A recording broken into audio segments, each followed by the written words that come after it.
stuff. We're already out in the field. Checking out some coyotes. A lot of snow. It's a little cold. Richard says this is beautiful.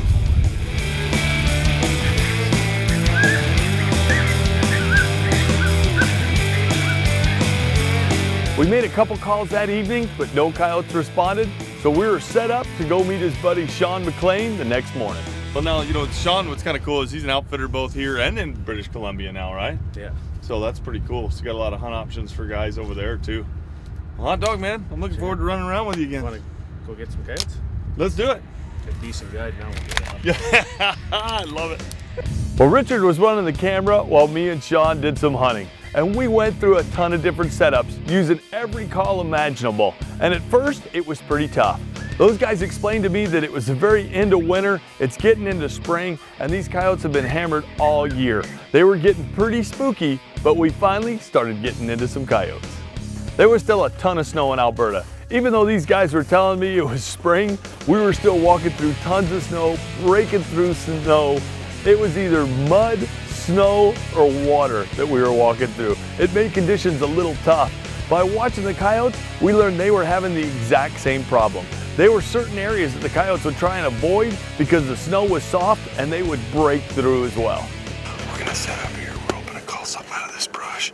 Sean was nice enough to say he'd watch the back sides in case something comes back there. He knows the odds are they'll come out this way, so we'll see what happens. One of our first setups was on a private ranch that had been called before. Now the neat thing about it is I turned on the puppy in distress, and right away Richard says, "I see a coyote," and it was right to his left. I said, "How far?" He said, 50 yards.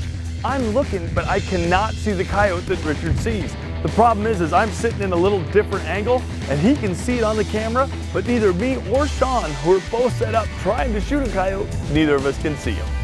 Well, that coyote ended up turning and going off in the brush, and it was just a few seconds later, I spot another set of ears coming right at me. This coyote starts to bank and go around the side, and I'm tracking him the whole time.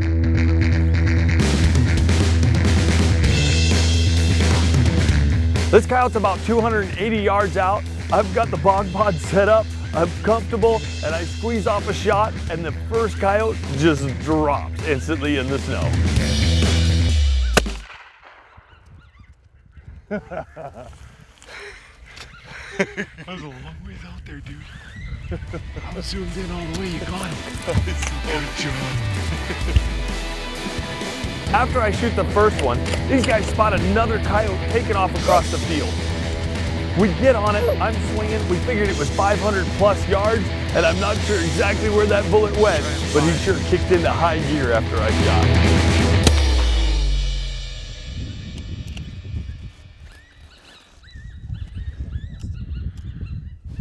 Look at that, you can see he keep running out right here. Here's his last track right here. I busted him right there. My shoulders. Yep, he didn't have a prayer. That's what blows me away. Just look at the size of the dogs here. I mean, that's a big coyote. Yeah, we better take that one, huh? I'd skin that one. That's beautiful. Hot dog, I'm Fred Eichler.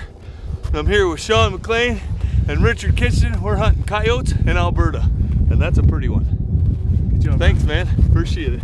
That's beautiful.